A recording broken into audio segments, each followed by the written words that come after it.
Yes, we want there to be many great governor front ends for the health of the ecosystem. Many great governor front ends for the health of the ecosystem. Title of the episode. Hello, everyone. Welcome to DAO Talk. This is DAO Talk, episode number 60. GM, everybody. How is everyone? CHG, where are you? Frisian, you're in Utah. Goddamn right, I'm in Utah. Oh, yeah, baby. I'm in the Scottish heels. countryside, but tomorrow I will be moving to a beautiful Peloton mansion. But I was telling Tommy this, but I did an accent when I first met them, and then I'm gonna have to take 2 meetings with you guys tomorrow while I'm at their house, and they're also there. So I'm just like debating, like, you might hear a bit of an accent from me, because I don't want them to be like, why is this person psycho who's watching our house? So we'll see. Hopefully they don't listen to DAO Talk. Wait, so they think that not having a Scottish accent is psycho? No, they think that I have like a British accent because I was doing one. Because you Yeah. because you rocked with it. 'Cause You I were was like, yeah, doing they're gonna be one- cooler with me if I just have a British accent. Yeah, and I like to This test is a sort of completely test the bounds. Like, CHG. can I keep this accent? Just talk normal. I know, but it's a bit funner over here. You know, it's fun to do accents, and most Make them think that you're just. Make them think that they're like losing their minds. just say you're scared of Like what? doing an accent. You know, just say you're scared to take on a completely different persona to these random people that I'm watching their house. I so- am scared of multiple personality disorder. Yes. I'll lose myself in the characters. Yeah, CHG. well, when I kept it up for so long, I started dreaming in it, so that's the real scare. But and for the entirety of the Linea Twitter space, I kept my normal accent. So It's 1 I hour. actually think the listeners of DAO Talk would enjoy it if you just went with the British accent. Right? That's what I was saying. I could do one a few weeks. Why not? Right? I've been here long All right. enough. God. All right. Anyway, go on. Well, I feel like the talk of the town this week has been around the uniswap fee switch, which I think is tangentially, if not directly, related to DAOs in the sense that like a lot of people have been forced to. I mean, the Uniswap Foundation vote a couple weeks ago, but I think just went on chain. Is pending execution on chain to pass with flying colors to fund the Uniswap Foundation with the rest of their original grant money. Pass on chain. That's on Tally. We'll link that in the notes. But Frisian, I'll defer to you on this in regards to Uniswap announcing finally turning on a fee switch. It seems like there's been two. It's been very divisive on Twitter. What is your opinion on it all? I know it's kind of like a loaded question, but you can take it where you want to take it. In terms of like what the fee switch is, why people should care about it, and you know why I think we all agree it's a net positive for the ecosystem. Business models are good. So I think, yeah, the Uniswap front end and just their whole ecosystem of like user experience products, the wallet, the front end, etc., are very valuable things in the ecosystem, and so they should charge for them. A lot of the like hardcore crypto native people and on-chain traders, they don't use the Uniswap front end, right? They use DEX aggregators and things like this, and they're like, yeah, this is so dumb. No one uses this anyway. Like, why would anyone pay a fee to use the Uniswap front end? But I think what a lot of people miss is like, in order for this industry to be successful, we're going to need to 10x plus the number of participants, and those people might not use a DEX aggregator. They might not know what a DEX aggregator is, right? And they really don't need to know what a what a DEX aggregator is. Like if you look at, you know, the sort of like the consumer products that lead, you know, adoption on the internet, right? Like a lot of them aren't like technically the most advanced or most useful tool for exactly the task the person is accomplishing, but the user experience is really good and the brand is there, and so people use them. And Uniswap is probably better positioned to be a brand like that than it probably Coinbase and then Uniswap as far as like brands in the space that are well positioned to to be that sort of consumer brand that makes stuff really easy to use and then has a business model behind that. So that's awesome. Yeah, I love it. Yeah, but there's definitely been. I feel like this is always something with like Uniswap DAO or the Uniswap ecosystem, or maybe just DAOs in general. It's like something good gets passed, something that moves the needle forward, or tries to experiment and make change and like build the ecosystem and build, the community. And there's always just like a fuck ton of professional Twitter influencers or ex influencers who are trying to find a way to So piggyback off it. there's also a lot of value to the hardcore participants that I think people misunderstand about, given that will be created by Uniswap putting fees in the front end. The biggest of which is it actually generates a stronger market for alternative front ends, right? So like DEX aggregators, a lot of the DEX aggregators that are very popular, like Llama Swap and 1inch, they don't have business models either and are struggling because of it. And so I think, this will actually increase the overall vitality of the Uniswap front end ecosystem, including a lot of the products and tools that, a lot of the more like power users of crypto like to use. So it's just like a good thing in general. Yeah, the like no one charges fees for anything world of crypto is just like not sustainable, and it's not going to stick around. It's also like incentive to hold uni also, right? So like I feel like that's a thing that so many have faced. Go for it. Well, it's absolutely not. So this is like the biggest point of contention that people Okay. have. So the fee goes to Uniswap Labs, and it goes to like the corporation that is Uniswap Labs, not the token. I should have addressed this off the top. This is like the biggest thing people are mad about. All I'm going to say about that is that the front end charging fees also sets a precedent for a protocol level fee that would go to the DAO as well. So like I think people are being very short sighted about that. Yeah. Yeah, that's cool. It's weird, like it's hard to even imagine how these things have existed for so long, not charging people. Many crypto projects are in that group, Yeah, everybody complains about monetization and then we monetize and it's like, no. Please, literally God, no. the best possible thing that could happen to on-chain traders is a bunch of normies being aware of Uniswap as a brand and then going to the Uniswap front end and using it because it's a great user experience and Uniswap has built a big brand that they can reinvest into. Like there is nothing that like I'm not gonna like go into detail as to why, but like that is literally the best possible thing that could happen to like a professional on-chain trader. It's just people are very short-sighted. Yeah, I mentioned it earlier, but all that we talked about it the past couple of weeks around like all the FUD around the Uniswap proposal to fund the rest of the Uniswap Foundation. Initially, I think it's just funny because like the first time this whole like a year ago when the initial proposal to fund and create the Uniswap Foundation went out, tons of backlash, came down to an on-chain vote. None of the people who were talking shit about it on Twitter, either they didn't have voting power or they did and they voted for it. Like, again, if we're looking at the proposal or the past proposal on Tally right now, I see a lot of green bubbles. 99.66% of the votes were for, so that passed and is pending execution on chain to fund the rest of the Uniswap Foundation. I'll link some episodes. We're not going to go too deep into like foundations as a means of allocating capital throughout the DAO ecosystem, but we talked about that a lot in the past couple of weeks. But I think it's interesting to note, or it's important to note, that proposal passed with flying colors. Yeah, cool to see. And on that note, last week Arbitrum's STIP program passed, or was. What's the proper word to say around like Arbitrum's STIP proposal?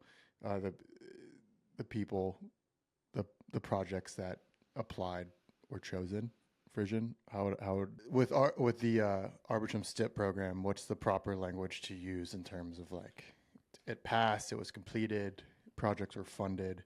we're looking at the list of the 50 projects that ended up being funded and voted on. So like the temp check like voting period ended, so the social signaling of the token holders about like which projects they support, that voting period has ended, which will then be used by the grant managers who are the signers on the multi-sig for the STEP program to like initiate grant funds to the basically the top vote getting projects all the way up to the total budget of 50 million ARB that is allocated. Is there any intention, or maybe, I don't know, these conversations haven't been had, but like to completely decentralize that process? Like we just talked about, like the temp check was on Snapshot, and now it's being executed by the grant multi-sig. Is there a way, or is there intention to let you move that completely on chain? Yeah, I've talked to a few delegates and projects about how the voting experience could be better for a future like DAO driven incentive program. I think, yeah, there were a lot of challenges with the way that the voting worked for this round of STIP of short-term incentives. The actual proposals like weren't connected to the funding itself, right? Like there wasn't like an on-chain or autonomous aspect to like a proposal hitting the quorum or threshold and then actually initiating the funding for that. And so, fundamentally, like you just don't really know what you're voting for as a delegate. And then even just thinking about like the UX, right? You couldn't see like how you had to go like read a forum proposal to understand, like a forum post to understand how much each proposal is even asking for.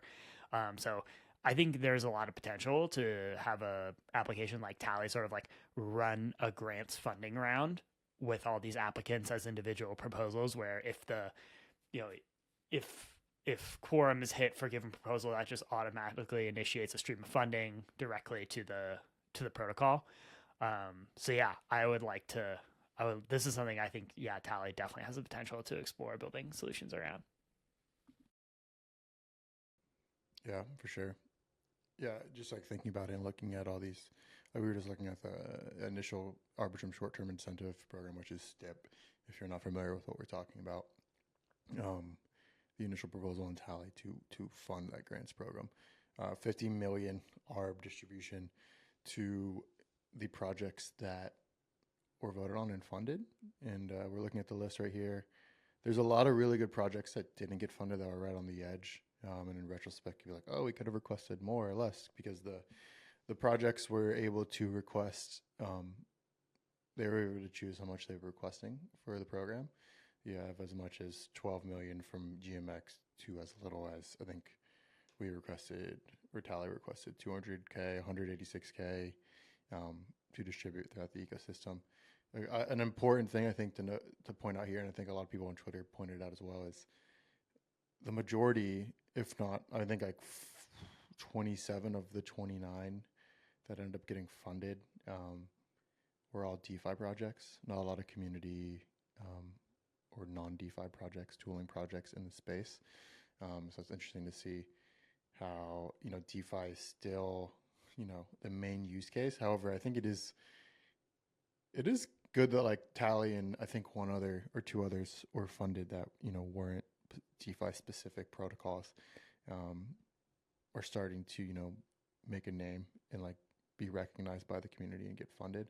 So that's a positive. I don't know if you guys have any thoughts around, the results of the STIP funding process and, what it's going to look like going forward. If this is going to happen again, what can projects do to get funded if they want to get funded, if you're listening to this and you're not a DeFi protocol?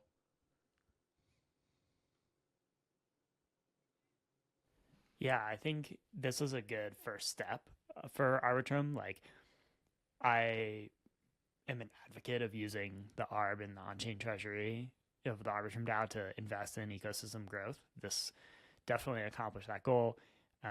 It generated a lot of conversation and kind of pulled a lot of builders into the Arbitrum DAO.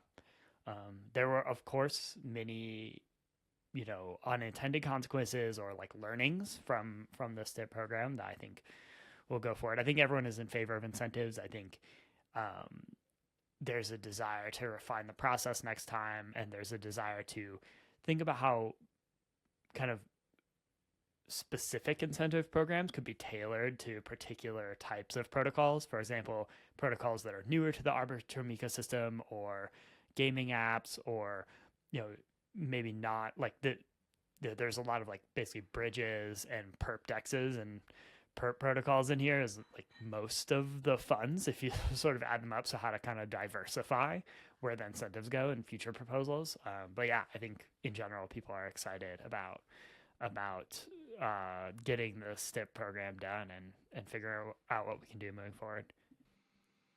Yeah, I think even though it was like so quick and it needs to be deployed so quickly as well, it'll be like an interesting experiment just because of that speed. Like, what do we do when there's not like a bajillion steps of planning, I was talking to the Gitcoin team yesterday about they were just because I know some people there, they were talking about like what to call their grants program and thinking about all these things like to the very bottom. I mean, they've done grants for ages, right? So they're like, what do we call it? How do we split them? And one of their ideas that I was like, yes, you definitely should, was splitting between like, we're going to give this much for DeFi, this much for gaming apps, this much for even like NFT projects, which was cool. And they can assign like a different, if like Arbitrum wants to focus so much on DeFi, they could give that like a greater amount. So yeah, I think it'll definitely see some changes in the future. Also, Frisian, you said that they've hired a team to like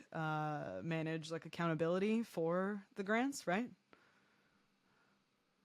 Yeah, there's some like service providers that are getting funding to just like help with program administration, which is good because it's $50 million. Like there definitely need to be some resources there.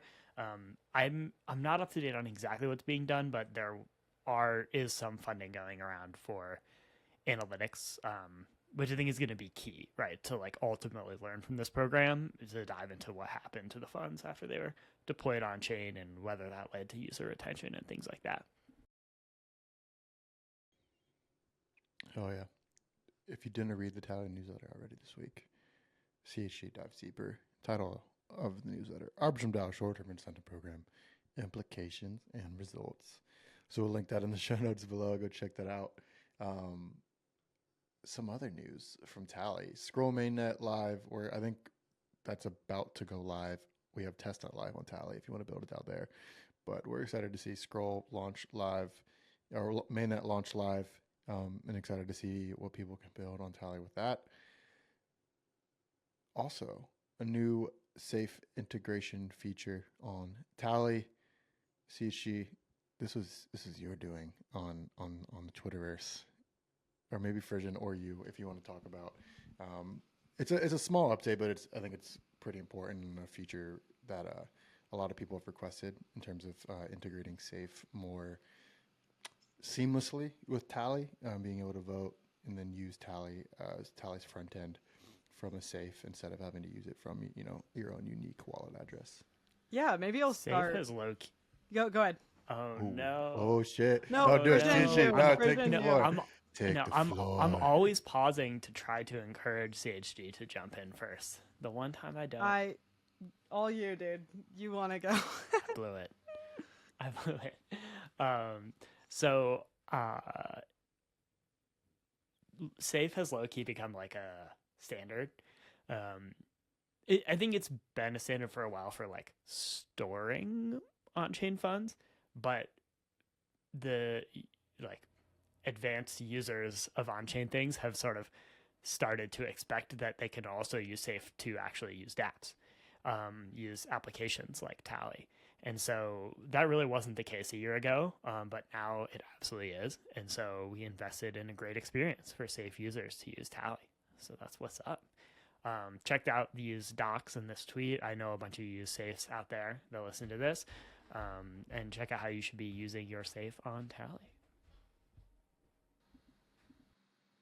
Yeah, for those of you not like watching, just some of the like on-chain transactions you can actually make on Tally as safe. Like a bunch of them. You know, submit proposal, vote on proposal, queue proposal, execute, and even delegate voting power, all from safe. Should be good, and more things on the horizon, right, guys? Absolutely. Yeah. There's tons of stuff coming down the pipeline. In fact, there's just there's so many things to be done. But we're excited, and we'll always keep you updated here. Seishi, you had a space right before this recording with Linea. Maybe we'll close with you giving us a little bit of a a wrap up or a breakdown of what happened. It was a jam packed. Was it like it was an hour or two long. It was pretty. It was a full hour. It was gnarly. Yeah. Yeah, it What'd went you guys so talk well. about? It was definitely one of the better spaces I've done. You know, like even the spaces product as it is, where you like can't speak from your computer and stuff, is a bit jank. So one thing, all technical stuff went well, which is actually no. Cameron, the other co-host, got kicked out in the end. But anyway, but it was a good conversation. Linea's like when I was saying a few weeks ago when we were talking about where would we build our DAO, and I was saying I would look for a chain that's going to support you and educate you and be there to help you, whether it's financially or like even just with advice. And Linny is definitely doing that, which is sweet. Like even hosting these educational sessions, he was really good at breaking down. So he'd ask a question, you know, he'd be like, "What makes a DAO a DAO?" And I'd go on a monologue for 5 minutes, and then he would be like, "Okay, guys, so this is what that means," and he'd be like, "Governance, safety," and he was breaking it down so well. So we got into some sort of basic topics, like I said, like what is a DAO, and then we also got into like thoughts on incentivizing DAO participation, which is a crazy topic. A lot of like things that we can talk about on here that I've sort of heard in whispers, you know, but it's like, wow, this actually, it did take up an hour, not because we wanted it to, but because there was so much to talk about. So yeah, whether you're like experienced or beginner, it was a really good listen. And it's not also like a sales pitch for Tally or Linea. It was really like a good conversation on the state of protocol DAOs, and what the future is looking like. So definitely recommend. Absolutely. Go check that out if you want to listen. I'll link that in the show notes, of course. All right. Is there any closing thoughts from the crowd, from the live crowd today, this afternoon, wherever you may be listening from? I kind of think we should do these live. Like in person? So if you could just make that happen, Tommy. No, oh yeah, no, no, I mean like live recordings. Oh yeah, people can just come in the chat. Yeah. Do you think we should do them as spaces, and then like upload them to? No, I think spaces are like horrifying. Like the tech is horrifying. Like I did note that. I did just note that, but yeah, I mean, yeah. Like I think there's a way to. I think you could even do it with Riverside, where you can invite people to listen to it live and like have a chat. If not, I think I've watched other platforms use Twitch. Yeah, so there's something where like you can make sure like you still have high fidelity recording, and also get live. I think it'd be fun to have some people in the chat, shit talking, shit posting, giving us things to talk about, teeing Frisian off on some topics. So, yeah. Yeah, that would be good. We talked about Frisian. We talked about like token voting and token delegation, and many a thing. I was like, wow, if Frisian was here, he would be giving the sickest 10-minute speech right now. So I was channeling you. If you give it a listen, I was thinking like, I'm Frisian. I could speak for ages. CHG is the new Frisian. Seriously, dude. Watch the You're thing. A legend. It was you're a BD queen. Yeah. You're holding it down, giving fire takes. That I am, dude. In the trenches. I was just telling Tommy. Oh, go ahead. Go ahead. No, go. It's very unrelated. I feel awkward talking to people in like a professional voice, and Tommy was like, well, like Frisian does that. Like he's like chill normally, but like he talks to people in a professional voice, like BD wise. Yeah. I'm getting there, but it's hard to take inside of your tools. The vocab out. Yep. What I was gonna say is Frisian. He didn't announce it because he knows I was right and he can't give me too many wins. but he used to do, oh, I'll follow 3,000 people and then mute half of them. I just And saw now- that you unfollowed. I just looked at And it. he, I just looked Get at it. him. I was like, wait, did he unfollow everyone? Oh, he no, finally facts, fell I'm victim to the ratio. Oh, brutal. That's how What's he's your rebuttal? Zoomified. Explain yourself, sir. For victims the of people- Frisian's unfollowing. He doesn't even There's have a official rebuttal speech. because he knows it's I true. can't even peacefully unfollow 2,200 people without having people notice it. The hell? I was so proud of you when I saw it. I'm like, I yes, just dude, saw it and I was finally. like, oh my God. finally. Wow. The ratio's back as where it should be. Sorry to the victims. Sorry to the victim. Sorry, they didn't follow me back. That's their problem. Yeah, that's right. It's on them. I cannot believe you're following this. Dude, follow for follow. Jesus. I winnowed it down only to mutuals. Yeah. So I didn't unfollow anyone who follows me. No, that's nice. I'm following like sub 20 people who don't follow me back. It's like, I'm like, Balaji really won't follow me back? Okay, see ya.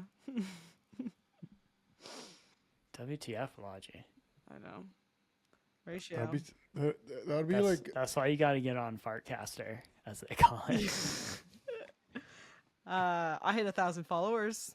Look at me. Lots of word in the Twitterverse. What'd you do this week, I'm Tommy? the last one. I'm the last one to not get to 1,000. Yeah, but Tommy, it's how many okay. followers do you have, bro? But also, like, see, she started with 750. I- So Well, you should have gotten your account hacked and then stolen the intern account of Like- a large corporation. That's true.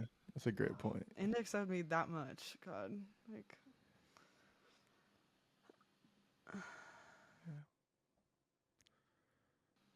Well, good episode of That Talk, friends. As always, subscribe, like, comment. You know what to do. All the show notes will have the links, or all the links will be in the show notes below. Subscribe to the Italian newsletter. Hopefully, we'll see you all in Istanbul in a few weeks. We will all be there recording live. Otherwise, see you next week for episode 61. We're getting ever so closer to that magic number, if you know what I'm saying. Peace. Peace. Oh, 63. I was talking about number 63. Yeah, What are you I love talking about? 63.